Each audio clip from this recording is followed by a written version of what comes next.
Hello everyone, ನಾನು makeup ಮಾಡಿದಾಗ ಈ ಥರ ಅದು ಜಾಕೆಟ್ ಮೇಲೆ ಟ್ರಾನ್ಸ್ಫರ್ ಆಗ್ತಾ ಇರುತ್ತೆ. ಹಾಗೆ ಲಿಪ್ಸ್ಟಿಕ್ನೂ ಅಷ್ಟೇ ಈ ಥರ ಟಿಶ್ಯೂ ಪೇಪರ್ ಮೇಲೆಲ್ಲ ಟ್ರಾನ್ಸ್ಫರ್ ಆಗ್ತಾ ಇರುತ್ತೆ. ಬಟ್ ನಾನು ಈಗ ತೋರಿಸ್ತಿರೋ ಮೇಕಪ್ ನೋಡಿ ನಾನ್ ಟ್ರಾನ್ಸ್ಫರಬಲ್ ಇದೆ. ಇದನ್ನು ನಾನು ಹೇಗೆ ಮಾಡಿದ್ದೀನಿ ಅಂತ ನಿಮಗೆಲ್ಲ ತೋರಿಸ್ತೀನಿ. ಫಸ್ಟ್ಗೆ ಬೇಸ್ ಆಗಿ ನಾನು ಫೇಸಸ್ ಕೆನಡಾ ಅವರ ಅಲ್ಟಿಮೇಟ್ ಪ್ರೋ ಮೇಕಪ್ ಫಿಕ್ಸರ್ನ ಬಳಸಿದ್ದೀನಿ. ಇದರಲ್ಲಿ ಗ್ರೀನ್ ಟೀ ಎಕ್ಸ್ಟ್ರಾಕ್ಟ್ ಇರೋದ್ರಿಂದ ನಿಮ್ಮ ಸ್ಕಿನ್ನ ಹೈಡ್ರೇಟ್ ಆಗಿ ಇಡುತ್ತೆ, ಹಾಗೆ ಲಾಂಗ್ ಲಾಸ್ಟಿಂಗ್ ಆಗುತ್ತೆ. ನೆಕ್ಸ್ಟ್ ಬಂದ್ಬಿಟ್ಟು ಫೌಂಡೇಶನ್ಗೆ ಇಲ್ಲಿ ಫೇಸಸ್ ಕೆನಡಾ ಅವರ 3-in-1 ಹೈಡ್ರಾ ಮ್ಯಾಟ್ ಫೌಂಡೇಶನ್ ಬಳಸಿದ್ದೀನಿ.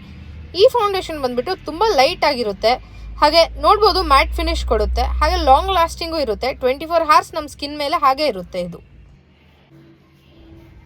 ಇದನ್ನು ನಾನು ನೀಟಾಗಿ ಬ್ಲೆಂಡ್ ಮಾಡ್ಕೊಂಡ್ಬಿಟ್ಟು ಇದ ನಂತರ ನೆಕ್ಸ್ಟ್ ನಾನು ಮಸ್ಕರ ಹಚ್ಕೊಂಡೆ ಒಂದು ಸ್ವಲ್ಪ.